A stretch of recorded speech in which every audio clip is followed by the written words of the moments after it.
और दोस्तों, आज इस वीडियो में हम आपके सामने संतोषी माता की व्रत कथा लेकर आए हैं। प्राचीन समय की बात है। एक गरीब ब्राह्मण परिवार में 7 बेटे थे।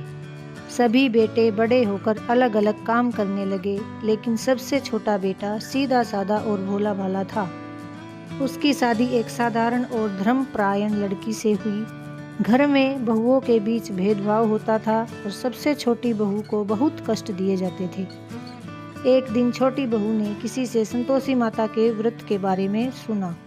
उसने हर शुक्रवार को माता का व्रत रखने और गुड़ चने का प्रसाद चढ़ाने का संकल्प लिया। वह श्रद्धा और भक्ति से व्रत करने लगी। धीरे धीरे माता की कृपा से उसके जीवन में परिवर्तन आने लगा।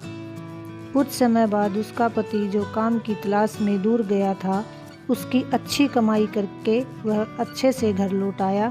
घर की स्थिति सुधरने लगी और छोटी बहू को सम्मान भी मिलने लगा, लेकिन अन्य बहुएं उससे ईर्ष्या करने लगी। एक दिन उन्होंने व्रत के नियम तोड़ने के लिए उसे खट्टा भोजन खिला दिया, जिससे व्रत भंग हो गया।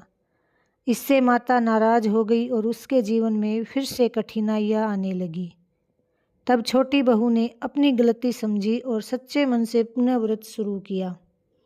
उसकी सच्ची भक्ति से प्रसन्न होकर संतोषी माता ने उसे सुख, समृद्धि और सम्मान का आशीर्वाद दिया। हे संतोषी माता, आपने जिस प्रकार से बहू को फल दिया, वैसा ही इस कहानी को कहने, सुनने और हुंकार भरते सभी को देना। दोस्तों, संतोषी माता संतोष, वैभव और सुख शांति की माता के रूप में पूजी जाती हैं। माता संतोषी भगवान श्री गणेश की पुत्री हैं। उनका यह व्रत करने से धन, विवाह, संतान आदि भौतिक सुखों में वृद्धि होती है। ये व्रत शुक्ल पक्ष के प्रथम शुक्रवार से शुरू होता है और 16 शुक्रवार तक व्रत कर इसका उद्यापन किया जाता है। ये व्रत करने वालों को खट्टी चीज़ों का ना ही खाना चाहिए और ना ही हाथ लगाना चाहिए। इस प्रकार जो भी श्रद्धा और नियम पूर्वक संतोषी माता का व्रत करता है, उसकी सभी मनोकामनाएं पूर्ण होती हैं और जीवन में सुख शांति आती है।